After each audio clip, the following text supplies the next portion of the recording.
어쨌든 지금 상황이 이러한데 고금리를 유지한다? 지금 부채가 31조 4천억 달러인데 그거 금리 5%면 얼마예요? 1조 5천, 이자만 1조 5천억 달러가 넘어요. 그럼 이거는 연간 세수의 절반입니다. 그러니까 고금리가 유지되면은 누가 제일 고통받아요? 부채가 많은 사람이 제일 고통받아요. 그리고 누가 제일 부채가 많아요? 전 세계에서 가장 부채가 많은 사람이 미국이에요. 만약에 이 상황에서 돌려막기를 해야 돼. 그럼 어떻게 해야 돼요? 부채를 더 많이 발행해야죠. 그래서 어떻게 돼요? 부채를 발행하는데 이자가 계속 고금리야.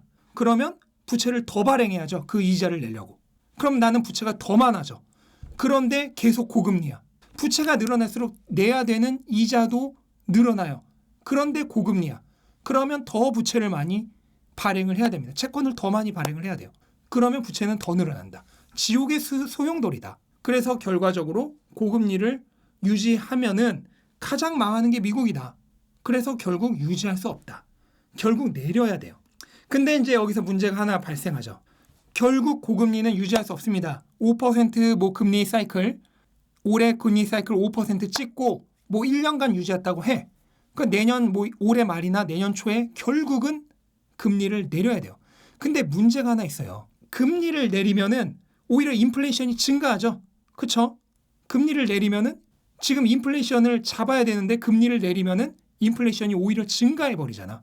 그래서 왜 이제 이 인플레이션이 안 내려가느냐? 이 문제가 하나가 더 있는데 단순히 금리 문제도 그 고용 문제도 아니고요.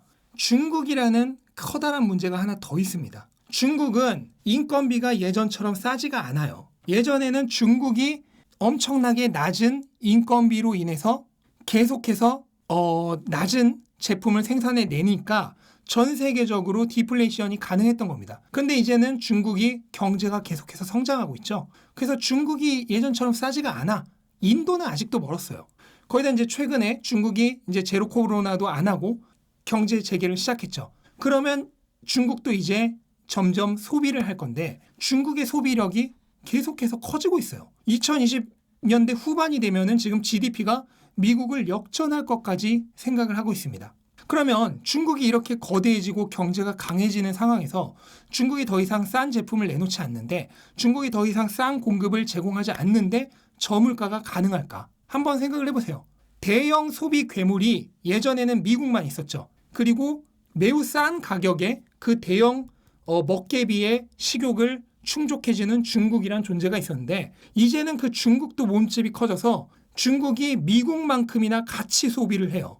더 이상 싸게 공급하는 공급처는 없고 대형 소비처만 2개가 있는 거야. 그럼 어떻게 되겠어요? 앞으로 물가가 내리기가 힘들죠. 싸게 공급하는 애는 없고 대형 소비하는 애만 2마리인데 그러면 어떻게 되겠어?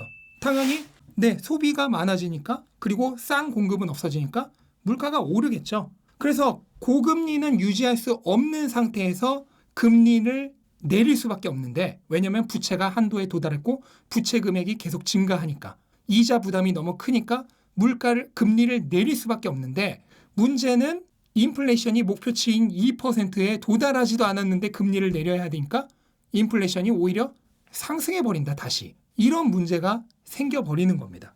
거기다 지금 추가적으로 하나가 더 있는데요. 에너지 문제도 있어요. 에너지 문제. 현재 전 세계적으로 재생에너지로 전환 중이죠. 그리고 2030년 이후로는 이제 화석 에너지에 대한 각종 규제는 더 심해질 거예요. 근데 아직까지도 화석 연료가 비용이 이게 석탄이죠. 화석 연료가 비용이 훨씬 쌉니다. 지금 우리가 이제 원자력은 제외하고 일반적으로 재생에너지라고 하는 일반 신재생 에너지는 지금 2020년 기준으로 비용이 훨씬 비싸요. 그런데 이 싼 애들을 버리고 환경 문제 때문에 비용이 비싼 에너지를 사용해야 돼. 그럼 어떻게 되겠어요? 에너지 비용이 증가하겠죠. 근데 에너지 비용은 모든 물가의 근원이죠. 원재료를 생산하는 것부터 원재료를 가공하는 거, 원재료를 수입하는 거, 그 다음에 그걸 이용해서 물건을 만드는 거, 물건을 보관하는 거, 물건을 운송하는 거, 그 다음에 영업활동을 하는 거, 그 모든 거에 다 에너지가 들어가요. 근데 에너지 비용이 환경 문제 때문에 싼 애를 버리고 비싼 애를 쓰려고 하니까 에너지 비용이 올라간다. 그래서 이것도 인플레이션의 요소입니다. 그래서 결과적으로 저물가라고 하는 거는 이제 불가능해요. 따라서 향후 어떻게 되냐? 금리는 그렇게 높아질 수 없다. 왜냐? 부채가 미국뿐만이 아니에요. 모든 나라들의 지금 자본주의들의 부채가 엄청나게 증가한 상황에서 고금리는 유지할 수가 없다. 고금리 유지하지 못하고 내려야 된다. 그런데 앞에 말한 구조들에 의해서, 구조적 문제에 의해서 물가는 원하는 만큼 2%까지 내려가기 힘들고 오히려 올라갈 거다. 그러니까 저금리 고물가죠. 저금리 고물가가 뉴 노멀이 될 거다라고 제가 계속해서 말씀을 드리는 겁니다.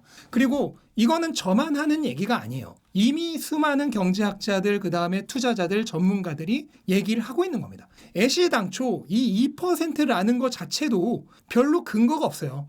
이게 1996년부터 연준이 목표치로 설정했다고 하는 건데 처음에는 비밀이었습니다. 그러다가 2012년이 되어서 버냉키 의장이 공식 석상에서 처음으로 2%라는 걸 밝혔죠. 이게 물가 안정과 경제 성장에 딱 좋은 밸런스. 그러니까 너무 뜨겁지도 차갑지도 않은 골디락스라는 거예요. 이게 딱 밸런스 수치라는 겁니다. 그래서 2%라고 하는 건데 이게 다분히 탁상 공론이에요. 그냥 심증만 있고 물증은 없는 겁니다.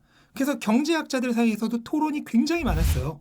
그래서 심지어 버냉키가 아예 얘기했습니다. 지금 이게 경제학자들이 온갖 뭐 토론을 하고 있는데 우리는 토론하지 않겠다. 그냥 2%로 하겠다. 그냥 마이웨이를 선언을 해버립니다.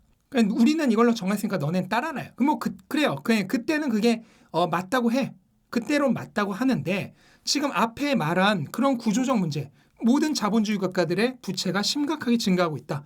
그리고 싼 공급력을 제공했던 중국이 더 이상 싸지 않고 오히려 소비 괴물이 돼가고 있다. 그리고 에너지 비용이 증가하고 있다. 이런 구조적인 문제에 의해서 더 이상 2%를 유지할 수가 없다. 그래서 물가 목표 자체를 3%나 또는 뭐 4% 얘기하는 사람도 있습니다. 하여간 2% 고집하지 말고 올려야 된다는 얘기를 하고 있는 겁니다. 그러면 저금리 고물가가 뉴 노멀이 되면은 어떤 일이 발생을 하느냐? 너무 쉽죠. 저금리니까 어떻게 돼요? 저금리니까 유동성은 증가하죠. 그러면 어떻게 돼요? 유동성이 증가하니까 화폐 가치는 하락하고 자산 가격은 상승한다. 너무 뻔한 거잖아.